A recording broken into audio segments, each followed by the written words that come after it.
Game week 24 seems like a very popular time to hit that wildcard button. In this video, I'm going to show you my favourite draft. We'll take a look at the fixtures briefly. Let's get straight into it. So guys, before we get into today's content, before we take a look at a draft and the fixtures, just briefly, if you could hit that subscribe button, it helps continue to support my channel. It helps me, obviously gives me the motivation to make these videos. I really appreciate those who have recently subscribed, actually getting closer to the 700 mark. Ideally want to be hitting 1K before the end of the season, but really just want to say really thankful for all of your support. So in terms of the fixtures, here they are. This is going to help us build that wildcard draft, right? We'll look at these briefly, super quick, before we take a look at my favourite draft. Bournemouth now rank at the top of the Fantasy Football Scout fixture ticker. 5 of their 6 fixtures are now green, so you have to be looking at them both from a defensive and offensive perspective. Crystal Palace, maybe not so much. Obviously, players coming in and out, returning and then potentially wanting to leave and stuff like that creates a bit of instability. So you don't really want to put too much in their basket. Liverpool, good fixtures, but very inconsistent and have assets that ultimately aren't worth their cost, right? Manchester City are the opposite. They have really good fixtures and their attackers are very much so worth the money. Good data, obviously delivering. Not so much in defence. I think obviously defence more for Everton, right, who just sit below them. Aston Villa offer a wide range of options in both defence and attack. And so do Chelsea, right? Look at Chelsea's 4 fixtures there. They are absolutely fantastic. So investing in them from a defensive and attacking perspective absolutely makes sense, right? Arsenal sit just below them. Arsenal and City, actually 2 teams who we will always look to invest in, I think, as long as they're kind of, continuing with their performances. A lot of people will probably look at the Arsenal triplet, maybe not so much Man City, maybe 1 Man City, 2 tops.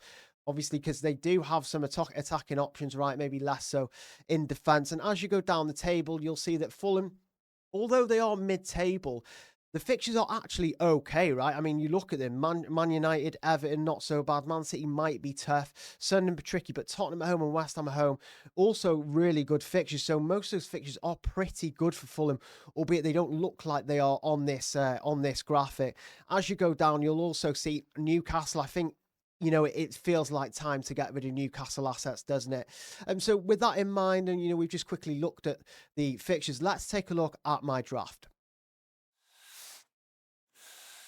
So it looks like, I think, the safest route into the Chelsea defence entirely is actually Robert Sanchez. Now, we have so many centre-backs. Chelsea, obviously, as a Chelsea fan, we have so many centre-backs who could go in and out that squad. It looks like he's going to stick with the back 4 for now. We'll see. But we have so many defender options that I'm not too sure if I'm 100% kind of convinced that Chalobah is obviously, a player who's been very good for us, very consistent in terms of minutes and stuff. But whether that's going to be the case moving forward, I'm not too sure with all the options as well. So I think the safest route into the defence is probably Sanchez, right? He came out and publicly backed Sanchez, the new manager. He does feel like, he is going to be the number 1. He's an excellent shot stopper. It's just obviously he is prone to those mistakes. If we can kind of shut them out, he will be a very good, overall goalkeeper.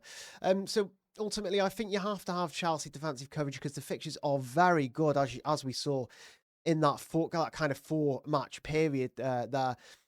So, and again, Sanchez does feel like the safest option. You could stick with Dubravka on the bench. There aren't many I don't think there's any other £4 million options starting in the Premier League. So he will stay that on the bench. But I do really like Sanchez. There's not kind of loads of convincing goalkeeper options. So he feels like a good option into the Chelsea defence. Now, if I was wildcarding, this would probably be my defence. I would go for Senesi. Those Bournemouth fixtures look really good. The Cherries rank at the top of the fixture ticket. I know they've been hit and miss defensively, but Senesi is the DEFCON king in the game, the highest for DEFCON rate, one of the best in terms of picking up points from DEFCONs as well. So he feels like an absolute shoo-in at his low price. You've also got Gabriel. I think there's not much you need to think about with Gabriel. You have to own Arsenal defensive coverage, at least one of them. And Gabriel is the standout, has the attacking threat, can even hit DEFCON as he's shown numerous times this season. Now, I've gone for Richard. I know the Crystal Palace defence has not been entirely, consistent. I know that, they've been poor as of late. But again, I've always said this won't last forever. We will get Glasner kind of reorganising them. And, and I know Gay, he's gone, but I still think, it'll be a matter of time before we start seeing clean sheets. So Richards at only 4.4 million. He's good for DEFCON as well, right? He just seems like a bargain. And you don't have to start him, right? Because we have so many good options. Talking of good options, I think you probably have to own some Aston Villa coverage. Fixtures are still good for them. Cash is probably their most attacking option. And when fixtures are bad for the starting three, we could bring Cash in, has both defensive and attacking threat.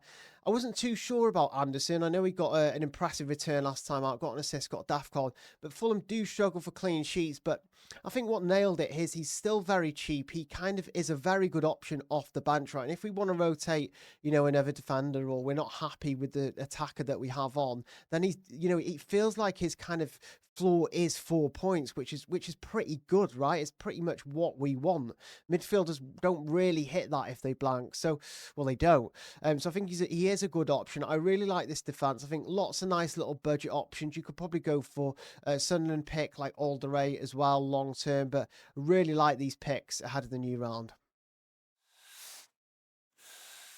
I would be very happy with this midfield if I was wildcarding this week. I'm not far off it in my own team, actually. I really, really like this midfield. I think if you're going to go for an awesome midfield, I still think it has to be Saka. Yes, you're going to get kind of a good floor with Declan Rice, but it just feels very boring. It feels very kind of non-consistent. I know he's capable of returning, but with Saka, he is capable of massive hauls. We know this from recent seasons.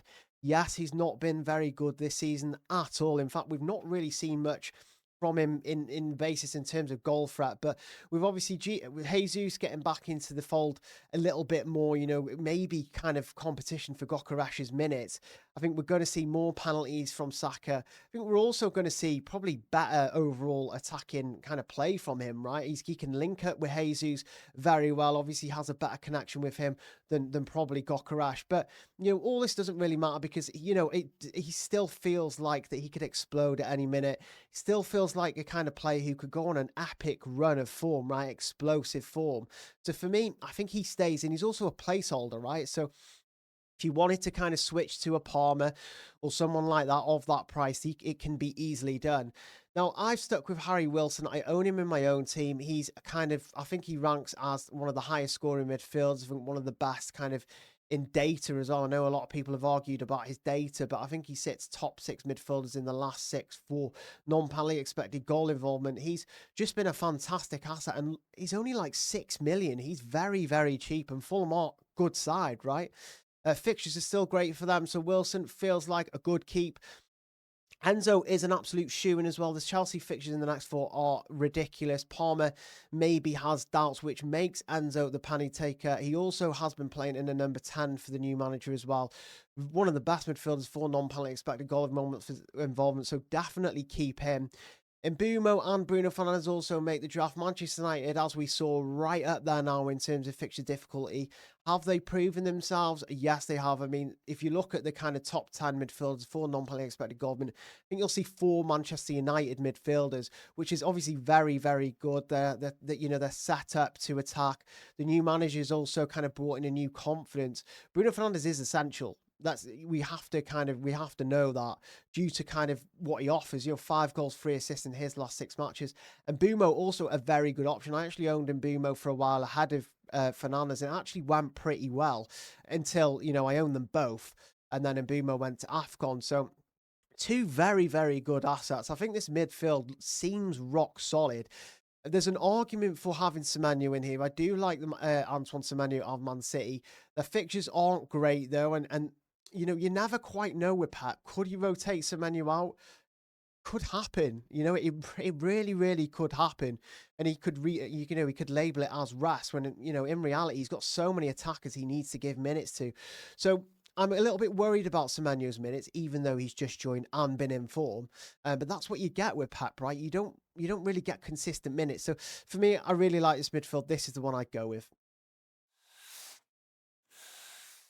Now, you didn't think I would leave out the best forward asset in the game, did you? Just because of a couple of tough fixtures? Absolutely not. Thiago has been Honestly, fantastic this season. He is one of the reasons I am kind of up near the 100k in terms of global ranking. He is probably one of the most kind of consistent assets that I've had. He's been most impactful, most important. So, yes, he has a couple of tough fixtures, right? But we have to remember Brentford are the 4th best home side in the league.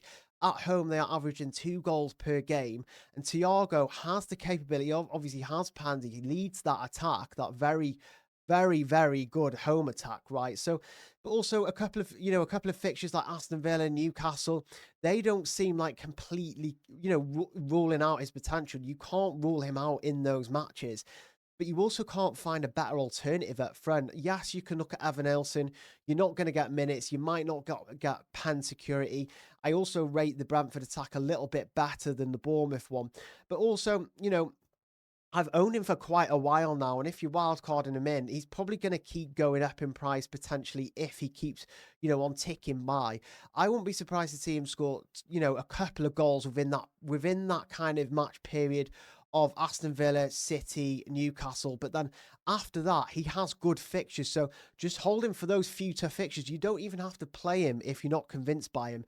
I think just having him is probably really going to be really important. Obviously, I've capped Haaland. He's been a bit of a nightmare, but where else do you put those funds, right? There's not really been much consistency at all, across a lot of positions, across most of the assets in the game. You've got Palmer out. Saka's not very consistent. We've got him in already, but also Salah, we've not really seen much from Salah to warrant taking Haaland out and putting Salah in. I would say Manchester City are still a very reliable team in terms of attack as well. So, we could be a couple of games away from Haaland banging in 2-3 goals per match again. That's the type of ridiculous form, that we've seen from him in the past. So I think it's a little bit early to kind of not, to be getting rid of him. It feels a little bit awkward.